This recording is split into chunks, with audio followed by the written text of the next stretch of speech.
Welcome to Elevate Your Approval Processes.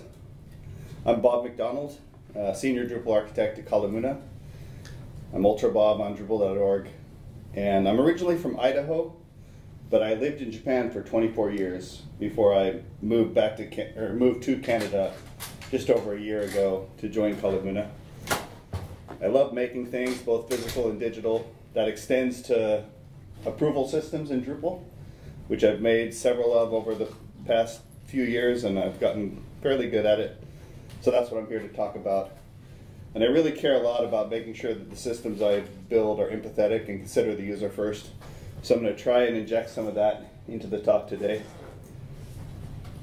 So what are we talking about? I want to first just make sure everyone's on the same page by taking a really quick look at workflows in core and what that entails. And then I'll talk through several systems that I've built, approval systems that go beyond what core gives you. And we'll talk through some keys to success for a system like this while I talk about the mistakes I made along the way and what I learned through those. Then I'll talk about what you should be thinking about when you're planning a system like this. We'll take a look at some useful tools for building these kind of systems. We'll breeze through some code samples, and then we'll get on to Q&A. So what does workflows look like in core? Workflows in core consists of two modules. There's workflows, which creates the framework for workflows. It sets up states, transitions, default states, and it introduces a workflow type plugin manager. But without that workflow type plugin, Workflows doesn't actually do anything in Drupal. It needs that plugin to connect it with the content. Now there are several workflow type plugins available in the contrib space, but the one that comes with core is called content moderation. And that's what we'll be focused on today. And content moderation links workflows with revisionable content entities, allowing you to controlling whether they're public or not. Out of the box, content moderation is intended for editorial type workflows. And so in this example we'll look at in a second, we'll be looking at an editorial type workflow. And then in the following slides, we'll talk about more complicated systems. So just taking a start at looking at one of these workflows, the most basic element of a workflow like this are the states, the logical stages that your requests can take as they move through the system. You see here we've got 5: draft, awaiting editorial review, pending publication, published, and archived. You can also see that each one of those states has 2 settings on it, whether a revision saved into that state becomes public or not, and whether a revision saved into that state is considered the default revision or not. Speaking of saving revisions into a state, that's where transitions come in. Transitions are your ways to save from one state to another state. So let's enable a few of those so that we can follow it through the system. You see we've enabled 3: submit to editor, keep an editorial approval, and publish. And you probably also noticed that they're all 3 different colors. And that's so that I can highlight the first of 4 things that I want to make sure everyone understands about transitions. And that is that each transition has a permission associated with it. So out of the box in content moderation, you can control who can use these transitions by their role. So let's follow some content through the system. An author comes along. I should mention, submit to editor is available to authors only. Publish is available to editors only.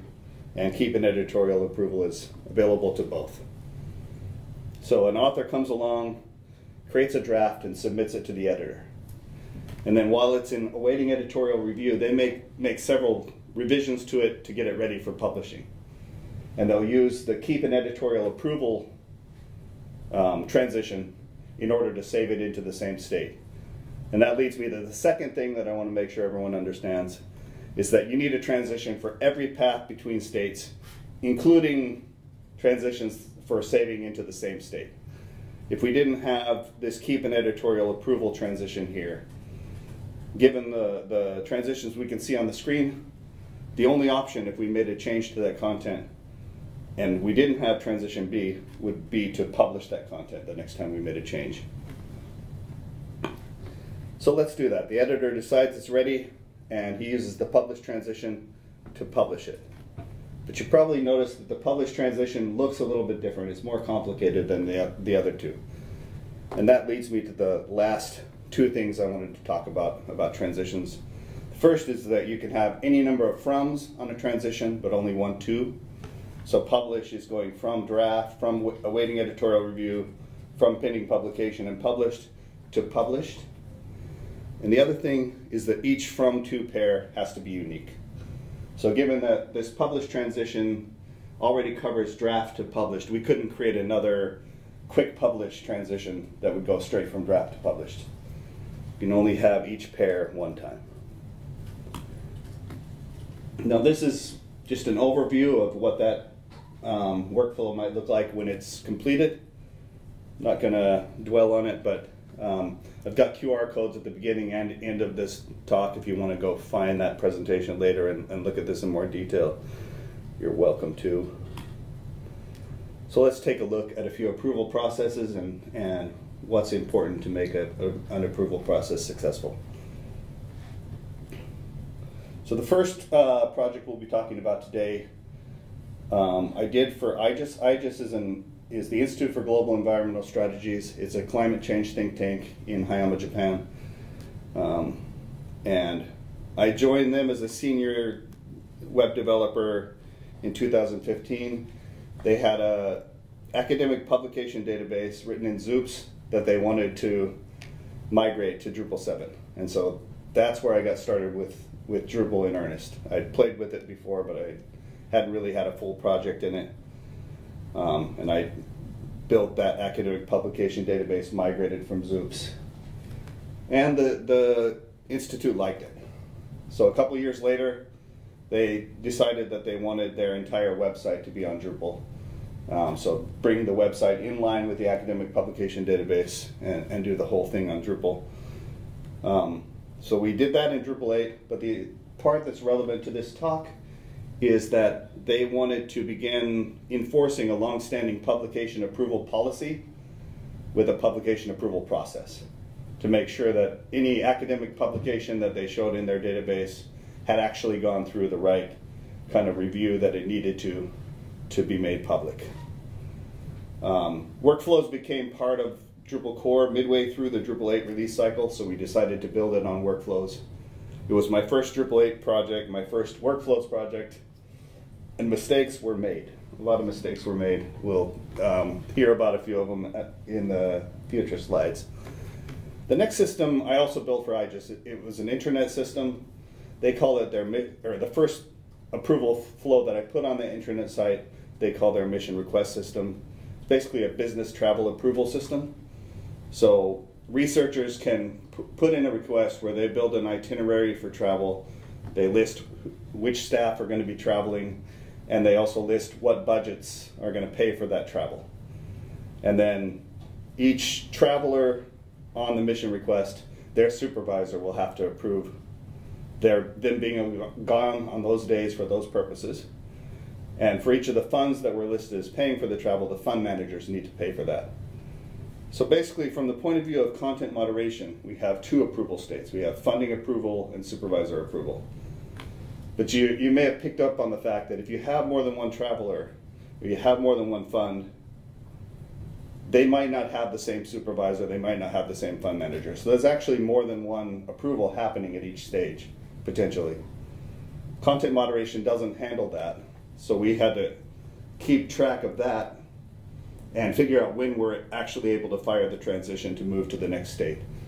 And we calculate all of that on each save, and then we store it in the state API, which is a really great way for storing content like this, as long as you're not getting up into the high hundreds of bits of content that you need to save. State API is cached, and if you get up into the thousands of items, then you're going to blow past the cache limits.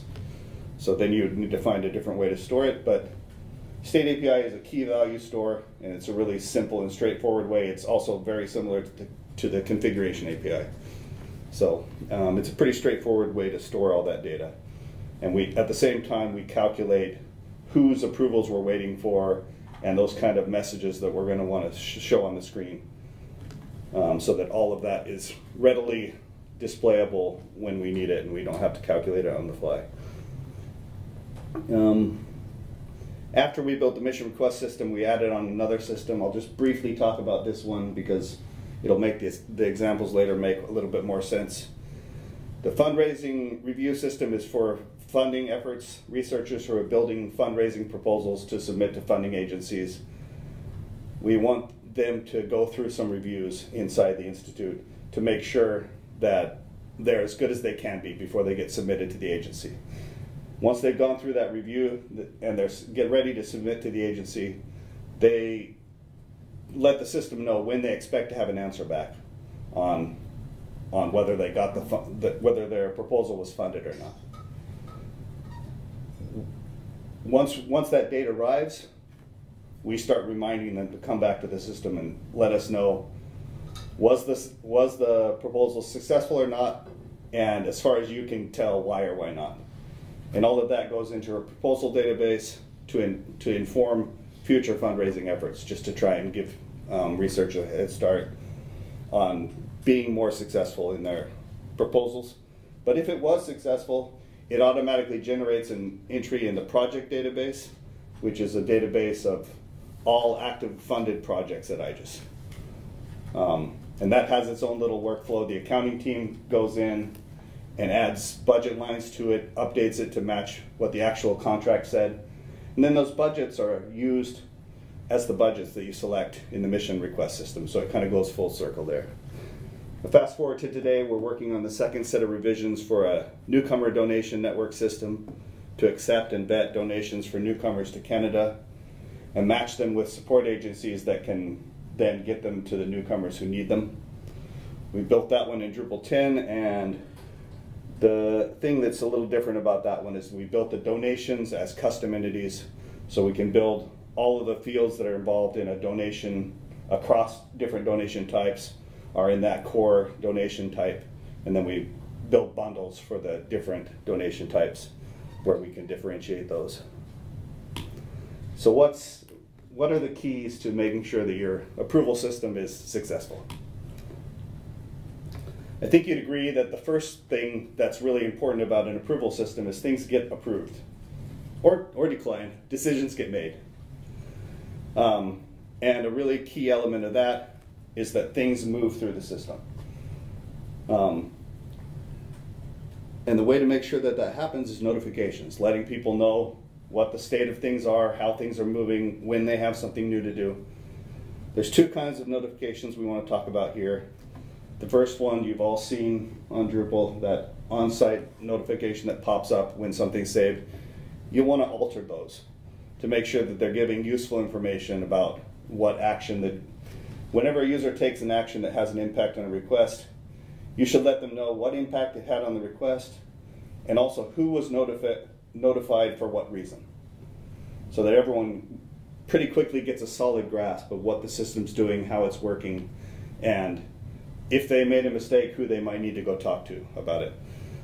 And then the other one, unless you're lucky enough to have your users on your site all the time, you need off-site notifications to let people know when they have actions to take, and to update people who made their requests on the state of their request and what changes have happened.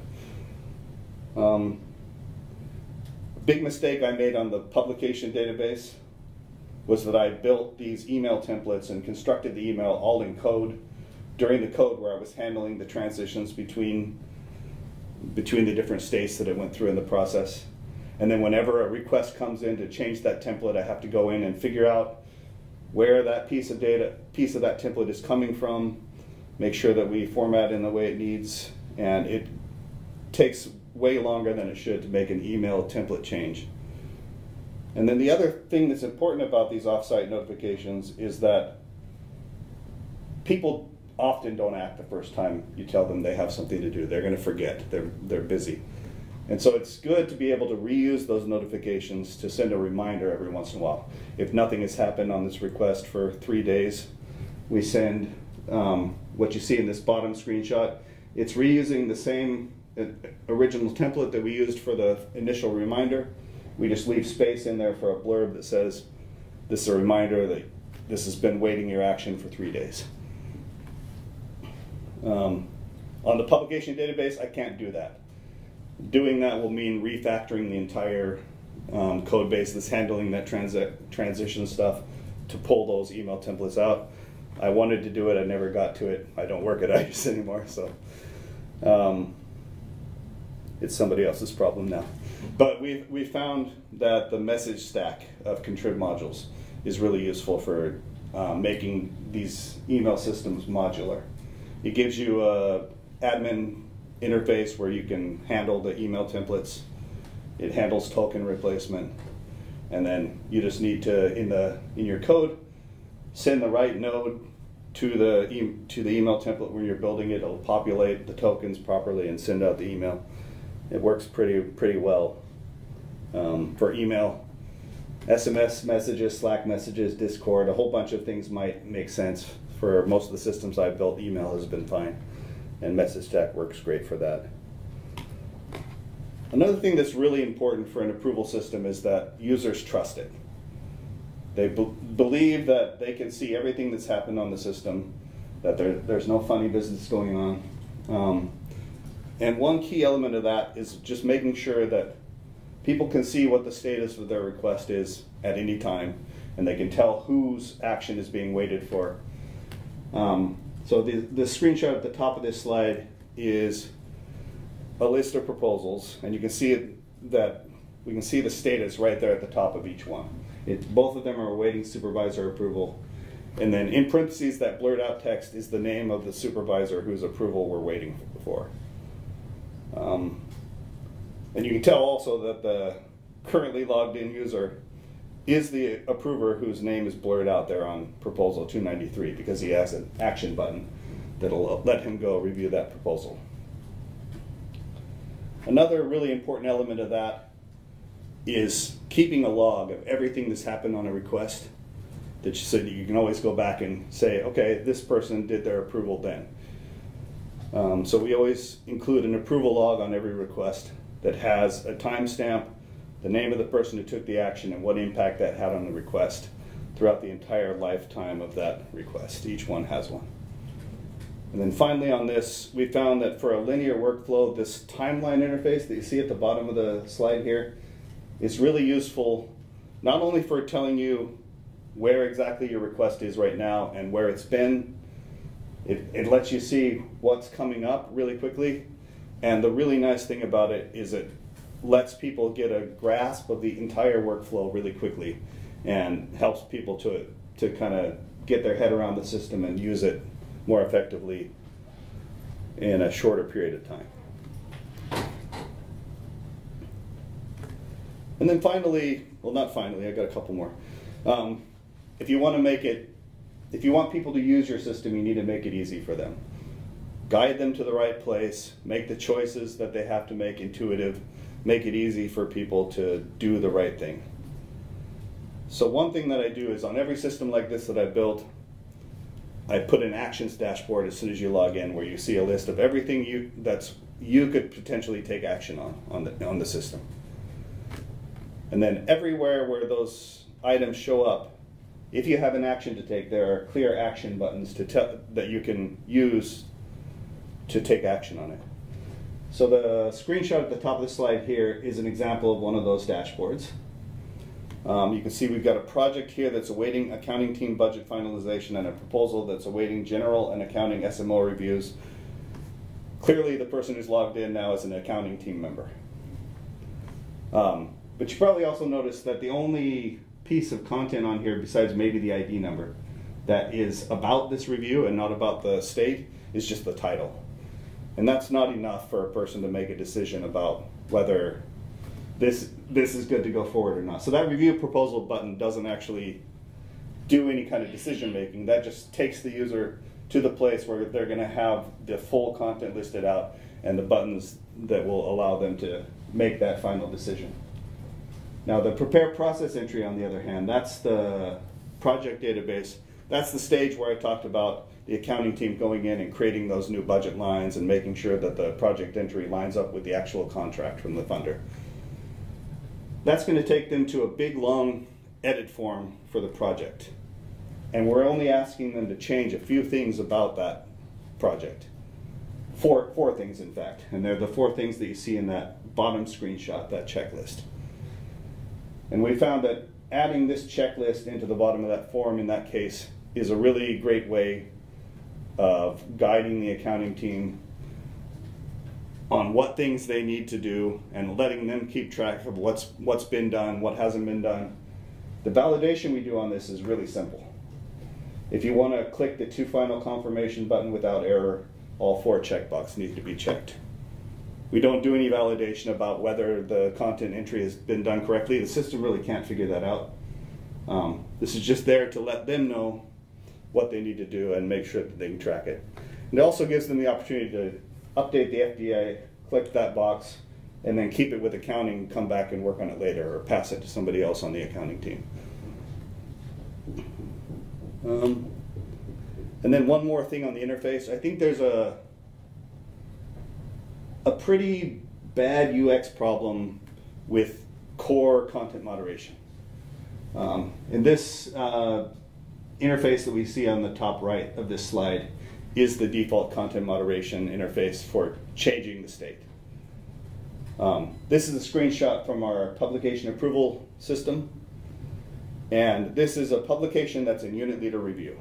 And we're the unit leader trying to do unit leader review. So you've got the indicator of current state. You've got a drop-down list where you can select the state that you want to change into, and then you've got a save button. Now the first problem we run into is our unit leaders are not that web savvy, a lot of them. Some of them just miss the drop-down altogether, click save, ignore the error message, and think that they're done. That's a user training problem, but it's still a problem. But there's a more insidious problem. Now again, this is a publication in unit leader review. We're a unit leader trying to perform unit leader review. And so the correct thing to select in this drop-down is SMRP review, which turns out to not be intuitive for a lot of people. A lot of the unit leaders click unit leader review, click save, and then what happens? The system cheerfully saves the publication exactly as it was before, with no error message, no indication that they haven't done what they intended to do. And the only way they find out that they haven't done what they thought they did is when the author comes along and says, "Why have you not approved my publication?" But there is a better way.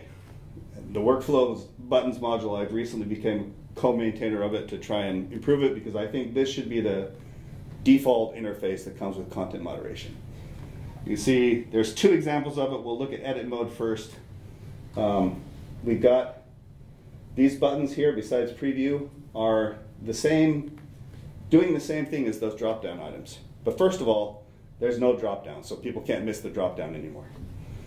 They're going to click one button or another if they're taking action. And you've probably also noticed that the text on the buttons are not the same as the text in the drop-down.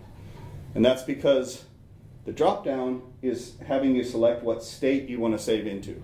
But the labels for the buttons are the transition names. And so as long as you name your transitions after actions that will make sense to your users, it's really easy to make an intuitive interface that will make it clear to people that what they're doing, what they think they're doing, is what they're actually doing. And I think you'd agree that it's really clear which one of those 2 blue buttons keeps it in the same state and which one moves it on to a different state. And then the final thing I want to talk about, I mentioned that you often want your reviewers to be looking at the final version of the content. You probably don't want them looking at the edit form. But if they're not looking at the edit form, with these buttons, they don't have the opportunity to change anything except the moderation state. And so a button that saves it into the same moderation state doesn't do anything except create another revision on the content. There's no reason to have a button that saves it into the same state. Now I'm hoping to get this into workflow buttons so that you don't have to do this, but for now, every time I build a system like this, I alter that form and remove the button that saves it into the same state, because it's just pointless. Now there's a couple more interface things to talk about. We found that sometimes, even though we're not showing the user the form, we need to gather some input from the approver. And the first time that came up was in the mission request system. Researchers started complaining that it's a pretty crappy experience to have their mission request rejected with no indication as to why. And I completely agree. We looked into what we could do. We found the Ajax dialog box API in core. So we can put a trigger on the reject button. So when a user clicks reject, this required field pops up for them to put in the reason for the rejection. We don't actually care about the reason for the rejection as far as the system is concerned. So we don't save that data. We just include it in the notification and then throw it away. But there are other cases where you need to gather data and where you do want to keep it. Another example here is when you want to have optional comments from your approvers. And so we've done that for the proposal review system. You can see in the previous state, the unit leader already left a comment, and so that's appearing on that request. If the approver here clicks on that green detail and opens up comments, they have a text area where they can fill in their comment, click review complete, and theirs will show up right below that one. But if they don't want to leave a comment, nothing's getting in their way, they can just push the button. And then the last thing I want to talk about on keys to success with approval systems is maybe not a key to the success of the system, but the success of having that system be continually supported. And that's that you're going to need to prove the value of your system at some point. And if you don't need to do that, you're going to need to prove to yourself that some change that you made to the system moved things in the right direction, made approvals more efficient, or whatever it is you're trying to do. And so it's good to plan while you're building the system on what metrics are going to be important, what you should be capturing, and make sure that it's easy to get that information out.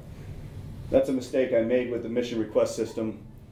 3 months after we launched it, management came and said, we want to know what the average time from submitting the request to the decision being made is, so that we can compare it to our old system and we can try and make things better.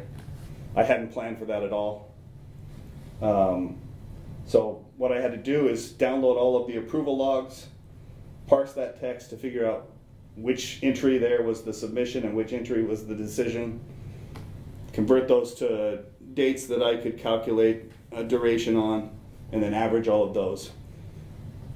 Took me a good several hours the first time, and an hour or so each time after that. System could have done it in milliseconds. So I always regretted not having planned ahead on that one. The more planning you can do on this, the better. I haven't been successful at it until the Newcomer Donation Network site that I talked about. This is a screenshot of the prototype for a statistics dashboard that site has. We captured timestamps for every transition, so it's pretty easy for us to go and capture averages between different states and things like that. So what should you be thinking about when you're building a system like this? Now, of course, with an approval workflow, the most important thing is the flow, of course. And the first thing to think about there is, what are the stages? What states do your requests need to go through throughout their life cycle on the site? And then once you have those list of stages, then you need to think about how you move between those stages. What are the actions users can take? What are those transitions? And I don't think I've ever built a system like this where I got all the transitions defined right at the beginning and it was all correct. It's surprisingly difficult to think about this stuff, at least for me. But the best way to get close to that is to try and make sure that you think about it from every possible angle. Think about it from the point of view of all the users that are going to be using the website. Think about, I'm in this state, how could I possibly have gotten here? Is anyone going to need to save it back into this same state if they're here? And where could I possibly go from here? And then you need to think about who can use each of those transitions. And do you have the data you need to identify those users? Now, of course, if you can identify them by role, that's perfect. That's what content moderation does out of the box. That's often not the case for systems I've built.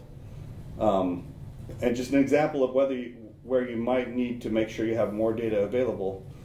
On the mission request system, the funding review is easy. Those budget lines are vocabularies behind the scenes. And they have a user entity reference field on them for the fund manager, so we can easily follow that trail through and we can get the list of the fund managers who need to approve. But for supervisor approval, we need to know who each staff member's supervisor is, which means we need to know the organizational hierarchy of IGES. And so we went to look at the HR system and found that the only data interchange capability that system had was it could export a CSV. So we build an importer. Every time staffing changes at IGES, the HR person uploads the CSV, organizational structure gets updated, and now we can determine who the supervisor is. And those are the people who are able to take those actions for approving on those particular stage of the approval. Another thing to think about here is, are those transitions, are those actions called the same thing for every user? To just give an example of where it might not be, in the newcomer donation network system, a donation comes in, the site administrators vet that donation to make sure it seems legitimate, and if they approve it, it goes into the available state and shows up in a marketplace. And then the support agencies come in, they find one, they claim it, it goes into the claimed pending state, and then the site administrators again evaluate whether that's a good match or not. If it is, they approve it and it becomes fully claimed. If it's not, they reject it and it becomes available again. But there's another way for it to become available when it's in claim pending, and that's if the support agency decides they don't need it anymore. But it really doesn't make sense for that support agency to click a button that says reject claim. But they need a button that says release claim. So when the current user is the agency that has claimed the donation, we alter the text of that label to be release claim instead of reject claim. It's good to identify at this stage where those alters are going to need to be made. And then it's also a good place to think about on any of these transitions if you're going to need to gather additional input from your approvers, like the rejection reason that we talked about, or maybe comments about the approval. And then once you have that list of transitions, now those are going to be your trigger points. Largely, these transitions will be the trigger for everything that happens on the site. When one of those buttons is pushed, you do your notifications, you do your stat gathering, everything you need to do is largely going to be triggered by those transitions. So once you have that list of transitions, you have a list of potential notification points, and you can come up with a list of those notifications that you need to make.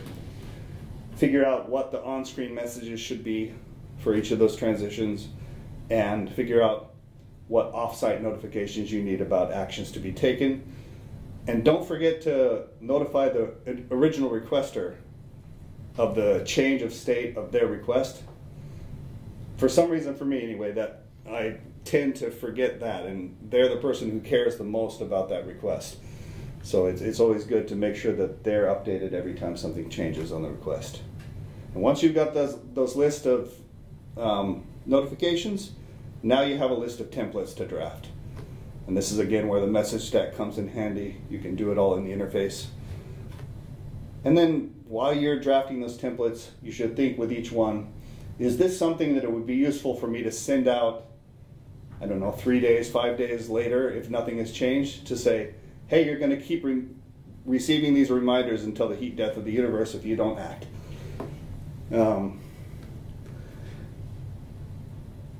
So yeah, it's a good idea to figure out which ones are going to need to be reminders and leave a place where you can put that message.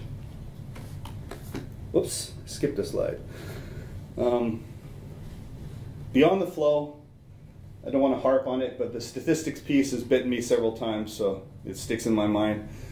It's a good idea to think about all of the stakeholders who are going to care about this system and make sure you understand what metrics they're going to need about how the system performs, and make sure that they can get it in a format that will work for them.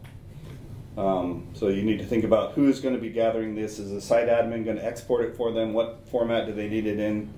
Does it need to be filtered by date or by some other axes? The more planning you can do on this, the less trouble you're going to have when you get the request for that data. It's also a good time to think about how people should communicate about requests in progress. Sometimes we do that with just Drupal comments. Other times we ask people to take it off site, do it by email or by Slack or whatever. I don't think there's a right answer on this. It's going to depend on the site and the users, but it's good to think about and have a plan for it. And then finally, I just want to reemphasize, the more legwork you can do up front on planning, the less scrambling you're going to have to do at the end. But I just always remember when we launched the mission request system and I presented to senior management at IGES, and the accounting manager said, "This is great. What's going to happen in 2 weeks when the fiscal year changes and all the budgets change?" What happened was I spent 2 weeks frantically implementing the concept of fiscal years into the system because I had forgotten that I don't know if I forgot or just, I think I knew, but I don't know. I hadn't built it. It needed to be built, so that's why I don't have hair now. Yeah, the more planning you can do up front, the better off you'll be at the end. So let's just have a look at some useful tools. We talked through most of them already. Workflow buttons, there's the link to the project page for workflow buttons. The state API is really useful for tracking stuff like this. There's the documentation for that. And everyone's familiar with the form API, but the Ajax dialog boxes API I wasn't familiar with. There's the documentation for that. And then on communication, I've mentioned several times the message stack. This is a documentation page about how you create, populate, and send messages with the message stack. I don't think I talked about how we do reminders, but we run a cron job that periodically checks the state API to see which requests have been waiting without any kind of action happening for whatever cadence we've set on that reminder. And then if we expect to have more than a few emails to go out, we send it into a queue using the queue API. So here's some documentation on the cron hook and the queue API. And then this last item down here is a contrib module designed to work for notifications with content moderation as it works out of the box. What I mean by that is it allows you to send email to the content author or all users of a role. It gives you that same email template interface with token replacement.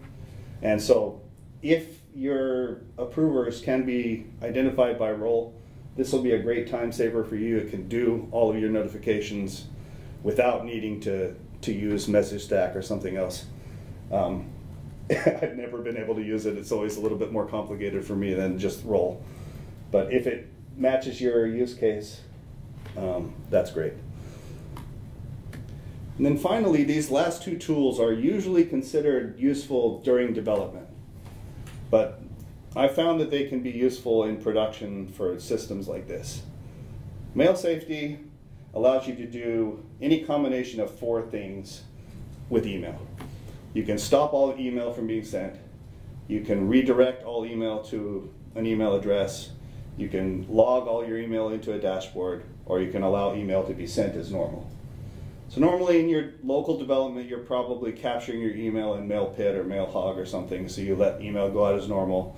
When you get in your pre-production, you've probably got config split set up to either redirect all your email to an address or a couple of addresses, or you log it into a dashboard. And then when you go in production, you've probably turned off mail safety or set it to send email out as normal. But if you have site administrators who need to kind of monitor the email that the site is sending and maybe be able to resend these reminders or the notifications when users say they didn't get it, this can be a really quick way to create that dashboard. You just configure mail safety to log to a dashboard and send out as normal.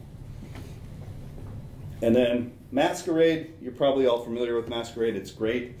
If you have permission, the appropriate permission, you can switch to being a different user, act as that user, and switch back to the original user without going through all the login stuff.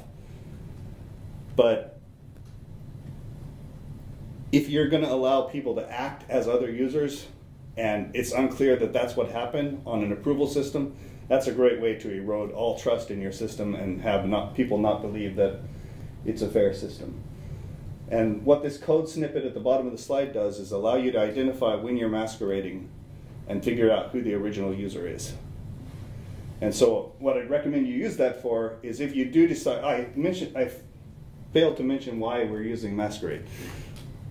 It's a great way to create a rudimentary delegation system. So if somebody's going to be unavailable to do these approvals, they can let someone else, they can say this person's going to approve on my behalf, and then the site admin can go in and masquerade as the original approver and do that approval when that delegatee has told them it's okay to do the approval.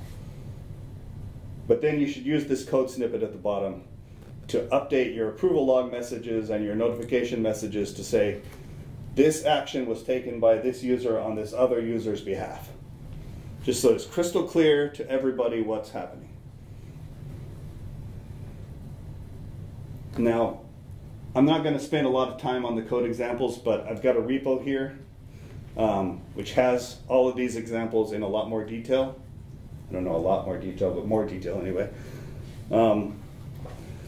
And so please refer to that for more. But I'll just talk about what's in there as I go through these slides. So this is a service that just allows you to easily get the transition ID when you're saving the node. So it's easy to get the from state and the to state. It's a little bit less straightforward to get the transition ID, and sometimes that's more convenient when you're trying to think about the code, and so I just built a little service that lets me do that. I mentioned the need to remove buttons when they won't be effective in workflow buttons, or sometimes change the text. This is a simple example of doing both of those things. This is an example of creating, populating, and sending a notification using the message stack. And then this is a partial example of that modal that we popped up for the rejection. We've got here the trigger on the button in the form builder. We've got the little routing YAML that trigger goes to, and then the actual controller code is pretty standard stuff, but it's in the repo if you'd like to have a look at that. And that's all I had. Any questions?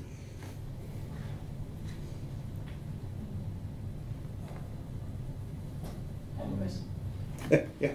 I have a bunch of projects that use various things like flag.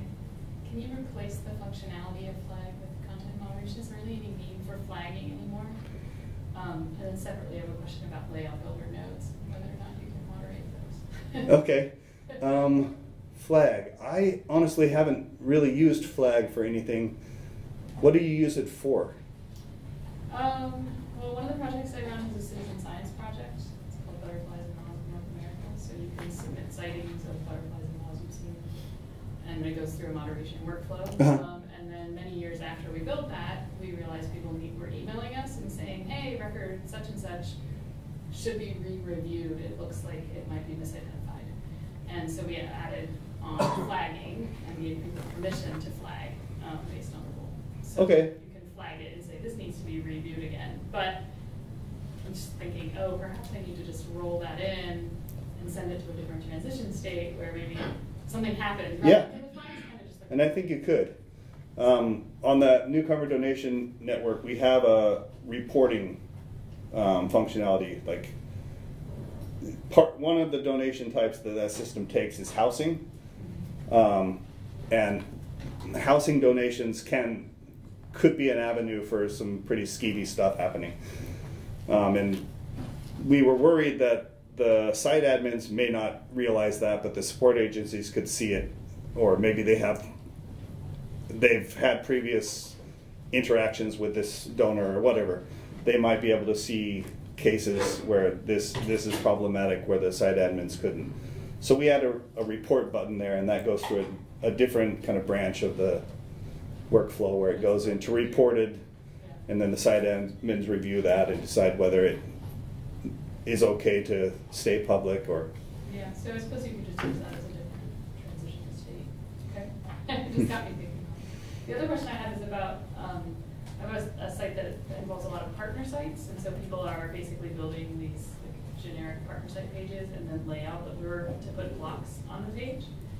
Can you use content moderation with nodes that are being edited by layout builder? Can you? I don't really know. I mean, I see it scary. Yeah, I never really thought about it. Yeah, I think you can. Because I'm trying to think. I'm not sure that I have. Code, right? When you save the layout builder. I think there is a patch for making the blocks like versionable, Yeah. So I think there is a patch in Drupal. I didn't try it. I remember a few years ago when I was first asking that question to myself in building it, we just let it sit entirely and said we're not going to worry about this because it was still Drupal 8, 9. But now I'm thinking, oh, maybe it's more advanced. And where do you store that information? Where do you store the config that like the blocks have changed, but the node metadata hasn't? Yeah, I want to know the answer to that for sure as well. It hasn't come up for me yet, Okay. but I'm sure it will. So I don't know for sure the answer. I would think that, yeah, there's some connection with blocks and their own versions and things. I can imagine it being. It kind of comes down to like doing a diff on the layout builder storage field, which is a serialized array. Okay. Because I think part of the challenge is like, how do they show you a diff between revisions visually? Like, it would be really cool if there was like a visual difference, like, because they have front-end tests that do that. Right. And otherwise, like the diff module does help a little bit for showing like field changes. And we might do like an HTML diff. I don't know, but I'll look. I mean, it's not a huge use case. It's just more something I was thinking that was out there, like, because once you stop having fielded content, you have this other thing where you get all this like block content just living on your And some of those things are like, store the data is stored in Layout Builder, and some of those things there's just a reference, and then they be changed somewhere else. Yeah. So I'm pretty sure you can use Layout Builder with content moderation, but I don't know how much that carries out to the blocks that are included. Yeah. Like, you can control the moderation state of that entity, but. But would that change when you're in like, right? Because the moderation state you would have on the view tab or the edit form, right? Versus the layout. It's a completely different tab interface, right? And you're not saving that anyway. Yeah, I honestly don't know if it versions that part of things, which probably makes it not so useful if it doesn't, but. Yeah. Okay. It doesn't do live versioning, so if you like add a block, you can't, there's no like undo button. Yeah. Which would also be cool. Yeah, there's a lot of. Maybe Experience Builder makes it all irrelevant, who knows? Yeah. I mean, when we actually build layout builders, we're like, oh, it's in core, so it's not panels this time, right? We don't have to remake